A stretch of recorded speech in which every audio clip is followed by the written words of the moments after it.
sejak kebangkitan ulama bersama pengikut-pengikutnya istiqomah dan setia jaga akidah dan sunnah Rasulullah.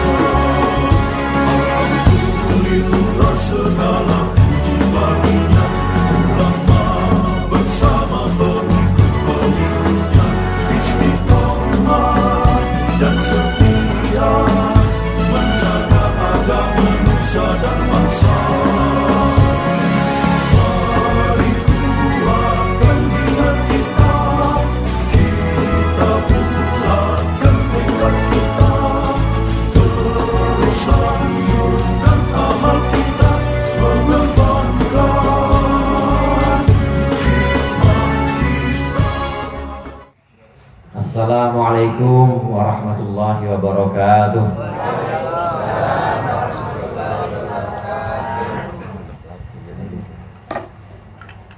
Al-Fatihah. Alhamdulillahirabbil alamin arrahmanir rahim maliki yaumiddin iyyaka na'budu wa iyyaka nasta'in ihdinas siratal mustaqim siratal ladzina an'amta 'alaihim ghairil maghdubi 'alaihim waladdallin. Alhamdulillah, alhamdulillahi jalla wa ala, ashkuruhu ala jamil ala, wa ahmaduhu syukra man ufiya minal bala. Asyhadu an la ilaha illallah wahdahu la syarika lah, wa asyhadu anna Muhammadan abduhu wa rasuluh bil maqamil a'la.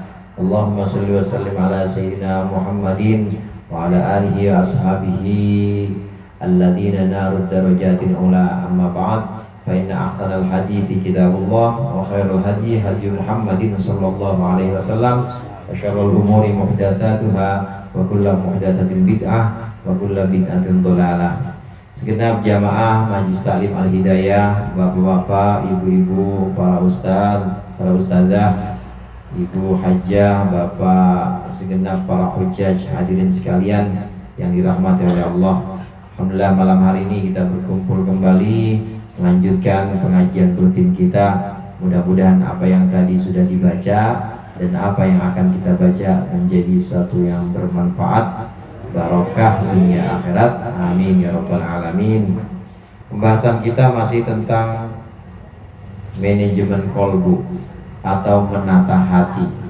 Ada banyak penyakit-penyakit hati, namun yang paling penting adalah tiga ini harus kita hindarkan dari hati kita. Yang pertama hasud atau dengki, iri sama orang ketika orang mendapatkan kenikmatan. Jauh-jauh tuh, jangan sampai ada dalam hati kita. Kemudian yang kedua riya, dan yang ketiga ujub. Pembahasan tentang hasud atau dengki udah selesai kemarin.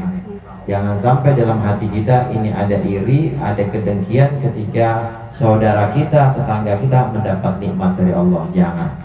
Saya tahu orang sini mah nggak ada yang dengkian ya. Nggak ada yang iri sini. Pokoknya sini hatinya sehat semua. Amin. Nah, yang berikut ini akan kita bahas penyakit hati yang kedua, yaitu riya. Ada di situ, betul ya? Riya salah ya?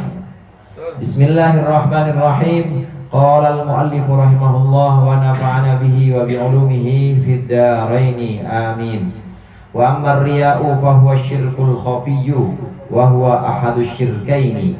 Wa amma riya'u, adapun riya, pamer, fa huwa asyirkul khafi, maka riya itu adalah syirik. Riya itu adalah syirik yang samar. Wa huwa ahadus syirkaini, dia adalah satu dari dua macam syirik. Syirik yang dimaksud ini bukan syirik bahasa Betawi, bukan. Kalau syirik bahasa Betawi kan ngiri ya. Syirik aja lu. Ada gitu di sini. Bahasa Kebayoran seperti itu, syirik. Bukan itu yang dimaksud, tapi syirik. Syirik di sini orangnya namanya musyrik. Orangnya namanya musyrik, perbuatannya namanya syirik. Apa itu syirik? Menyekutukan Allah. Lah kenapa di sini riya? Riya disebutkan salah satu dari dua macam syirik. Syirik orangnya disebut dengan musyrik, atau kadang-kadang kita sebut dengan kemusyrikan, menyembah selain Allah. Kemusyrikan itu sebenarnya Tuhan cuma satu, hanya Allah saja, tapi dia nyembah patung, dia nyembah batu, dia nyembah pohon, pohon beringin, pohon macam-macam, sawo disembah. Itu namanya syirik. Orangnya musyrik namanya. Nah, riya adalah salah satu dari dua macam syirik, dua macam kemusyrikan. Kemusyrikan ada dua macam. Ada kemusyrikan yang terang-terangan, ada kemusyrikan yang sifatnya samar atau ngumpet-ngumpet. Kemusyrikan yang sifatnya itu samar.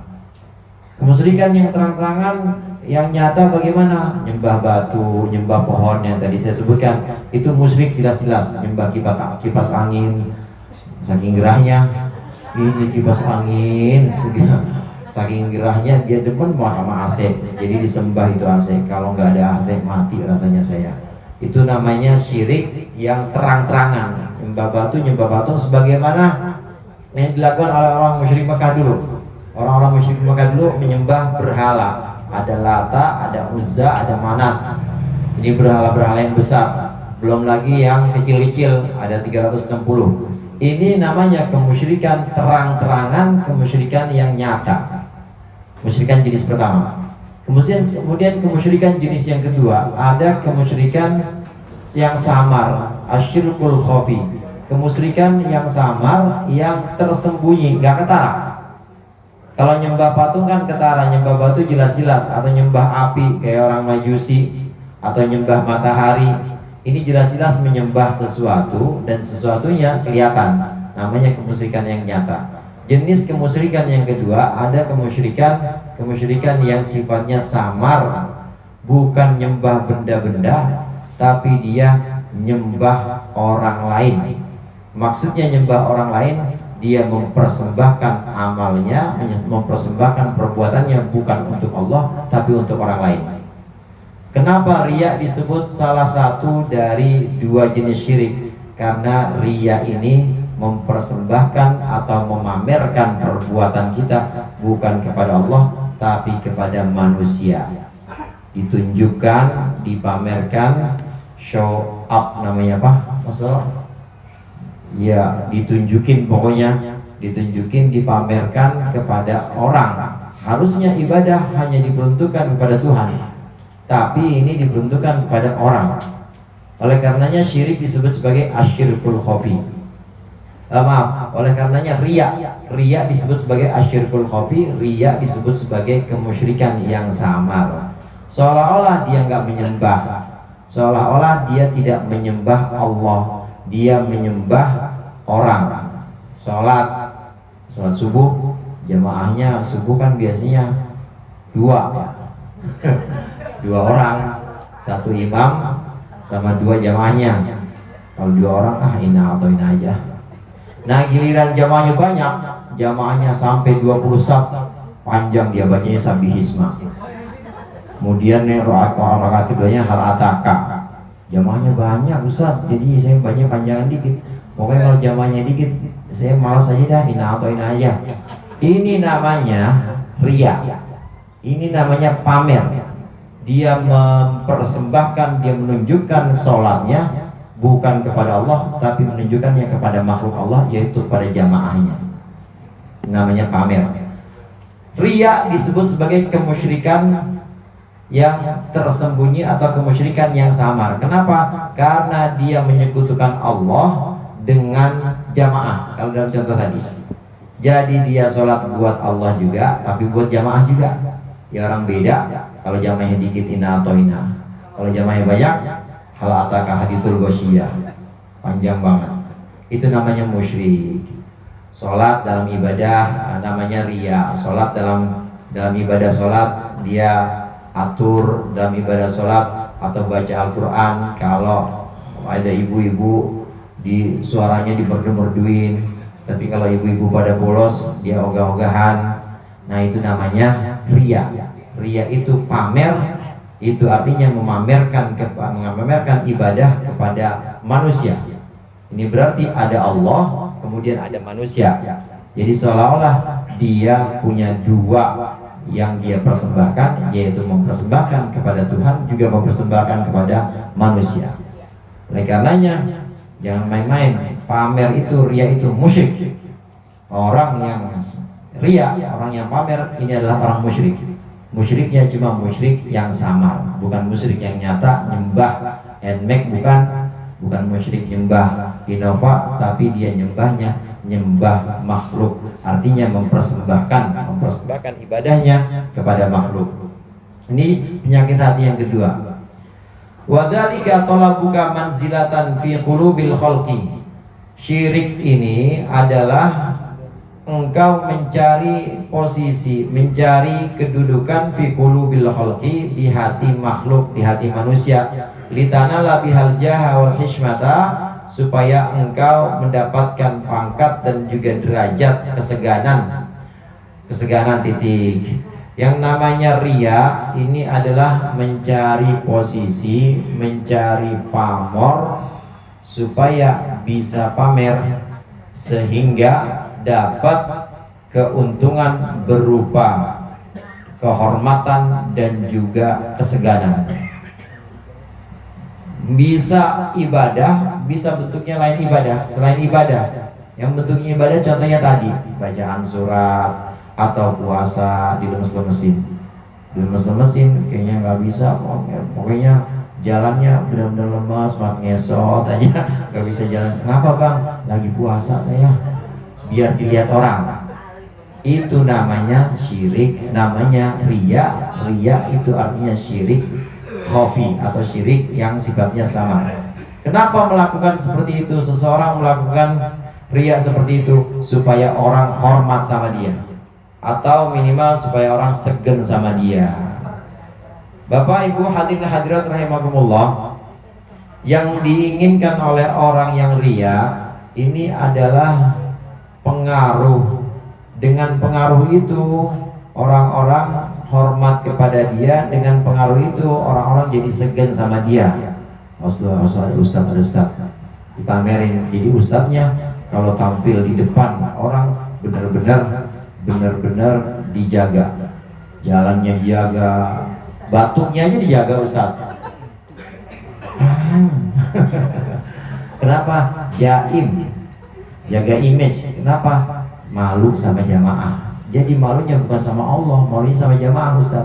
Supaya apa? Supaya jamaah segan sama saya, supaya jamaah hormat sama saya. Nah yang seperti ini namanya ria, mencari kedudukan atau mencari pamor di hadapan manusia supaya dapat kehormatan, supaya dapat keseganan, orang-orang jadi hormat, orang-orang jadi segan kepada dia. Ini yang namanya ria. Ini bahaya. Lalu bagaimana kita menghindarkan ria? Kalau kita ingin secara singkat, gampangnya seperti ini. Kalau kita ingin menghindarkan ria, perhatikan Bu, perhatikan Pak, yang sebenarnya memandang kita terus dan gak pernah berpaling,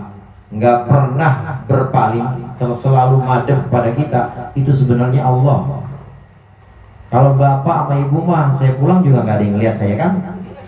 Gak ada, masa bodoh amat saya mau ngapain, gak ada yang lihat saya. Tapi Allah dari pagi ngeliatin saya, Allah dari pagi ngeliatin kita, mulai kita dari bangun tidur, bahkan kita lagi tidur diperhatiin sama Allah.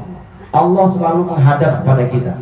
Bagaimana mungkin Allah yang selalu menghadap kepada kita, artinya memberikan kasih sayangnya kepada kita, memberikan karunia-Nya kepada kita berupa nafas, kesehatan, masih ada waktu hidup, masih ada jatah hidup maksudnya. Bagaimana mungkin Allah yang senantiasa memberikan karunia kenikmatan ini kita telikung, ini kita selingkuhin. Allah madep sama kita, tapi kita madepnya kepada makhluk. Naudzubillah. Allah merhatiin kita, tapi kita sholat, kita baca Quran, kita bawain materi, ini bukan karena Allah, tapi karena makhluk. Supaya makhluk perhatian sama saya, supaya terkesima sama ceramah saya. Itu namanya riya gitu. Nggak ada ustaz ini mah, nggak ada. Sono jauh. Kalau ustaz ini mah ikhlas semua. Ya, kalau sih nggak ada. Pokoknya ustaz ini mah apa adanya aja. Ya, ada apa adanya aja ya. Ya mau gimana lagi, begini lagunya. Nggak usah dibuat-buat maksudnya. Nah kalau sudah dibuat-buat, jalannya diatur, dipilih pakai baju yang mana ya kalau ketemu sama ibu-ibu. Kalau pengen ketemu sama Ustadz Thohir, kira-kira pakai batu cincin yang mana ya? Kalau ditataknya begitu tuh, diatur sedemikian rupa, diatur sampai nanti turun motornya aja harus jalannya pelan-pelan biar berwibawa. Kalau udah begitu namanya ria tuh, nggak apa adanya.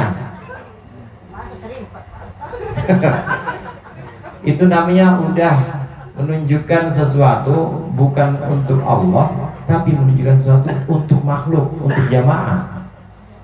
Ya jamaahnya bagus, ngajinya bagus, tapi kalau niatnya untuk makhluk, niatnya untuk manusia, itu jadi salah. Jangan sampai seperti itu.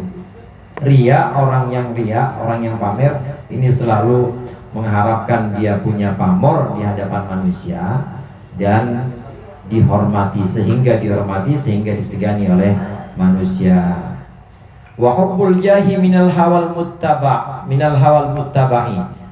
Suka atau senang kepada jabatan, senang kepada kehormatan, ini adalah termasuk hawa nafsu yang diikuti. Hawa nafsu yang diikuti itu satu dari perkara yang sangat merusak.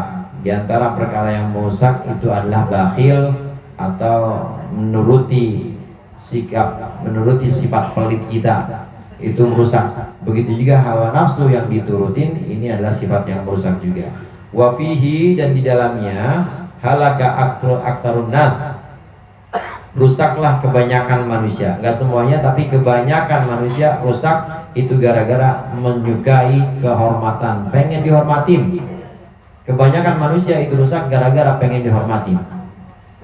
Padahal sebenarnya kalau kita mau jujur dan kalau kita mau introspeksi, sebenarnya kita itu hanya butuh disayang oleh Allah, kita hanya butuh diperhatikan oleh Allah. Masa bodoh amat orang mau ngomong apa? Sebenarnya seperti itu. Harusnya kita hanya melihat bahwa bagaimana Allah memandang kita, memandang sholat kita, memandang hati kita, memandang segala perilaku kita. Sebenarnya harusnya seperti itu. Tapi kebanyakan orang ini memperhatikan pandangan-pandangan, memperhatikan orang-orang yang selalu meneliti dia. Kebanyakan orang ini selalu fokus kepada bagaimana orang nanti melihat saya, bagaimana kata orang ntar, kebanyakan begitu. Padahal harusnya bagaimana Allah melihat kita, bagaimana Allah memandang kita. Kebanyakan manusia ini rusak karena selalu berorientasi atau bertujuan dilihat sama orang. Tapi memang ada baiknya juga Bapak Ibu, ada baiknya. Hanya nanti ketika sudah berjalan harus dibenahin. Contohnya begini, ada baiknya bahwa kita perlu memperhatikan pandangan, ada baiknya. Tapi nanti ketika sudah jalan harus diperbaiki. Di kampung sini kira-kira jamaah hidayah, apalagi udah kayak Pak Rosyid, udah mimpin baca doa, atau Ustadz Ilham, atau Ustadz Thohir, udah mimpin baca doa, udah mimpin taklim, kira-kira azan maghrib pakai celana pendek main layangan, pantas gak? Pantas gak? Gak pantas. Itu yang lihat pantas apa kagak? Manusia apa manusia? Manusia. Jadi kadangkala manusia penting juga, pandangan manusia. Untuk apa? Untuk menjaga atau untuk mengkoreksi kita, untuk mengkontrol kita supaya kita nggak sembarangan. Di kampung nih begini, nanti udah lewat dari kampung ini mungkin udah nggak terlalu terkontrol oleh orang-orang. Kenapa? Nggak ada yang kenal sama kita. Jauh, udah agak jauhan dikit, nggak apa-apa pakai celana pendek, atau yang nggak malu, maksudnya bukan nggak apa-apa tapi nggak malu. Artinya kontrol dari orang lain memang perlu, tapi ketika kita menggunakan orang lain, ketika kita tahu bahwa pandangan orang lain itu sebagai kontrol kita, kontrol sosial istilahnya, supaya kita ada adabnya, ada akhlaknya, nggak enak dilihat orang.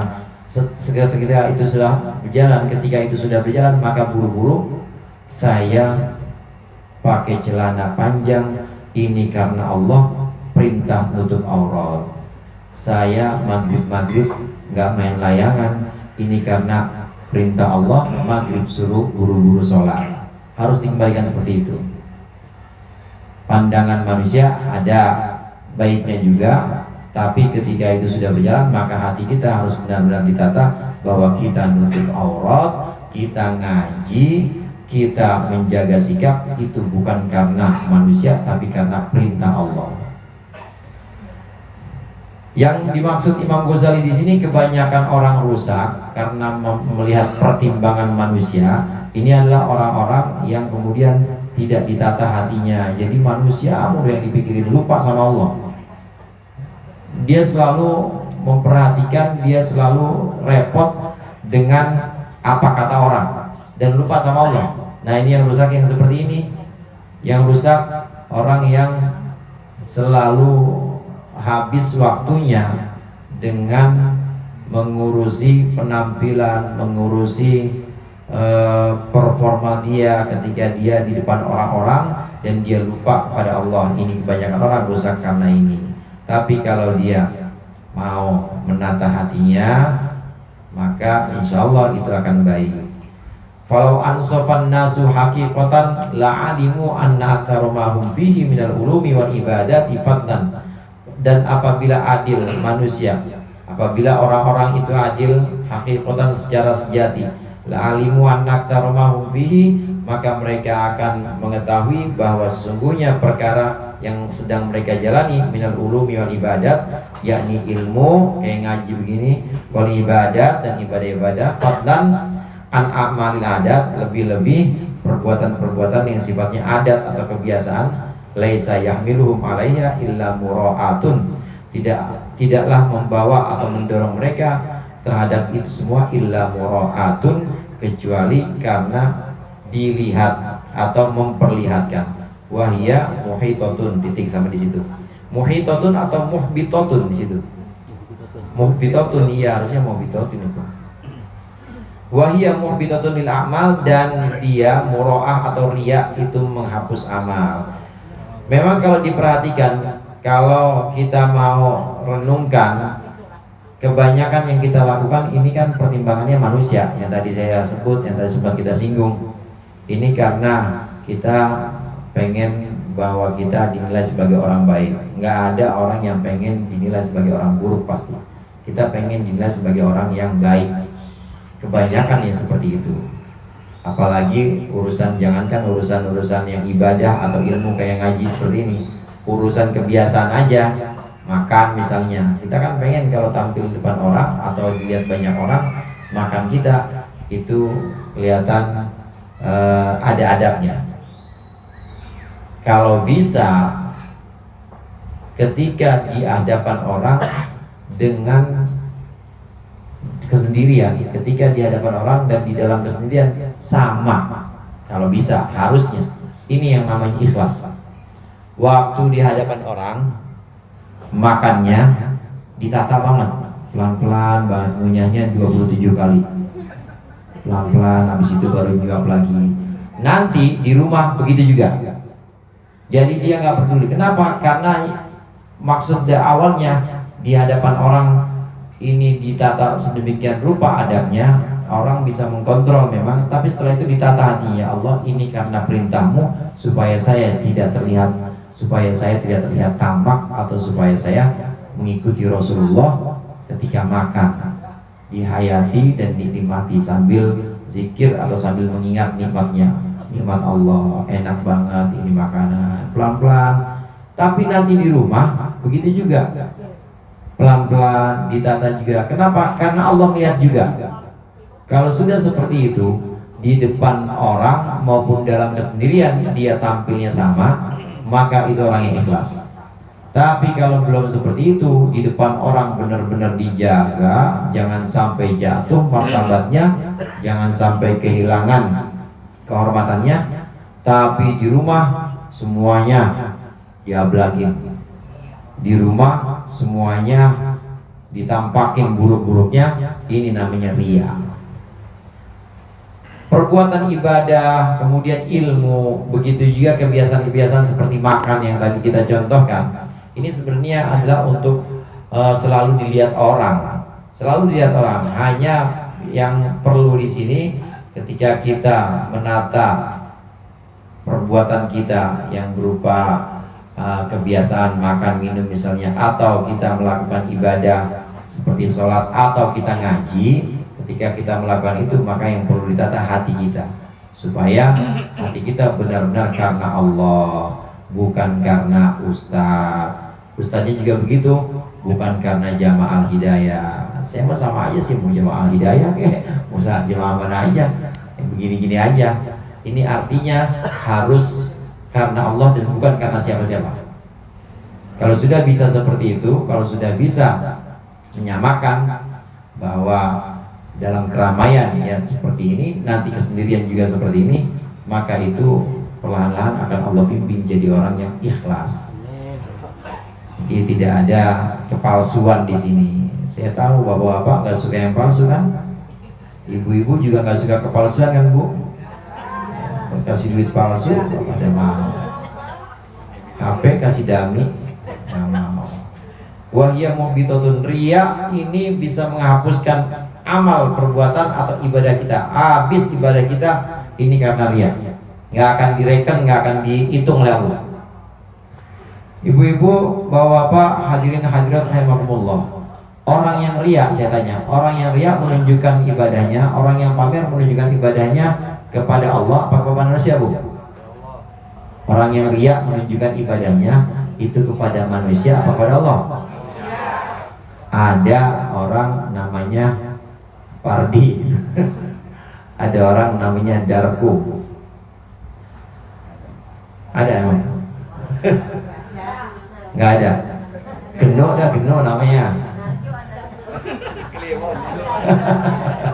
Kalau kita Geno, Kliwon. Ada orang namanya Kliwon atau Geno ada, Bu? Ada di Semarang. Geno. Ada orang namanya Geno, rajin banget ini sholatnya, perempuan Geno itu. Rajin banget dia sholatnya, ngajinya juga rajin, pokoknya one day one juz, satu hari satu juz, rajin. Dia sholat, dia baca Quran, dia puasa, itu karena pengen dilihat sama siapa? Sama tetangga barunya. Tetangga barunya namanya Parti. Nanti di akhirat ini Geno di akhirat Geno ini kemudian minta, ya Allah mana pahala sholat saya? Ya Allah mana pahala bacaan Quran saya mana ya Allah? Geno kata Allah, dulu sampean itu baca Quran buat siapa? Buat engkau ya Allah. Bohong, buat Pardi kan? Saya tahu kok. Geno, kamu kemarin dulu di dunia kamu sholat itu buat siapa? Buat engkau ya Allah. Bohong, engkau sholat buat Pardi. Pardi di dunia terus jadi kesengsem gak sama kamu Geno? Iya ya Allah. Ya udah, itu pahalanya kesengsem. Pahalanya udah dikasih dunia. Di sini nggak ada pahala Allah, nggak ada, udah habis. Orang yang riya, orang yang pamer, pahalanya akan habis di dunia dan akan Allah tunaikan di dunia berupa kehormatan tadi, berupa kecintaan, kecondongan hati manusia. Manusia hormat sama dia, orang-orang kemudian apa tuh Mas Kerjo, orang-orang itu jadi segen sama dia, orang-orang jadi cinta sama dia. Ini semua sudah Allah tunaikan, Allah kasih. Karena dia memperlihatkan atau memamerkan ibadahnya, perbuatan-perbuatannya kepada orang, maka Allah kasih, orang-orang jadi hormat sama dia, orang-orang jadi segen sama dia. Asal tampil aja ke warung pasti gratis. Kenapa? Ustadz itu nggak usah bayar. Asal benerin mobil gratis. Siapa itu? Ustadz itu nggak usah bayar. Lah Ustadz gratisan mulu ini katanya. Ustadz gratisan mulu ini. Kenapa Ustadz gratisan? Ya karena Ustadznya ini dapat kehormatan, dapat satu keseganan karena benar-benar ditata penampilannya supaya berwibawa, supaya orang-orang itu hormat, sehingga dapat gratisan. Maka gratisan itu adalah pahala yang Allah kasih atau ganjaran balasan yang Allah kasih di dunia. Udah, bukankah udah engkau dapatkan alamat pahalanya udah engkau dapatkan kan di dunia, semua udah engkau rasakan kan di dunia, maka sudah di akhirat udah gak ada pahala lagi. Habis pahala sholatnya, habis pahala bacaan Qur'annya si genu ini, sehingga nanti di sana nggak ada pahala apa-apa. Rugi. Ini yang namanya riya atau pamer, ini terhapus semua amal ibadahnya, karena pasti akan dikembalikan oleh Allah, dibalikin sama Allah. Sana minta sama Fardi, minta sama orang yang engkau pamerkan bacaan Quran, minta sama jamaah yang engkau pamerkan ilmumu, minta sama jamaah yang engkau pamerkan pidatomu, minta sama orang-orang yang engkau pamerkan sedekahmu, zakatmu, puasamu, minta pahala yang pada mereka. Padahal orang yang dipamerin lagi di neraka, orang yang dipamerin lagi repot sendiri. Ini yang dimaksud nanti di akhirat itu amal ibadah orang-orang yang ria, orang-orang yang pamer akan terhapus, tidak akan ada amal ibadahnya. Kama warada fil khabari, sebagaimana sampai dalam satu hadis, inna syahida yu'maru bihi yaumal qiyamah ilan nar wallahu a'lam bishawab. Mudah-mudahan bermanfaat. Lebih kurangnya saya mohon maaf. Wallahu muwaffiq ila aqwamit thoriq.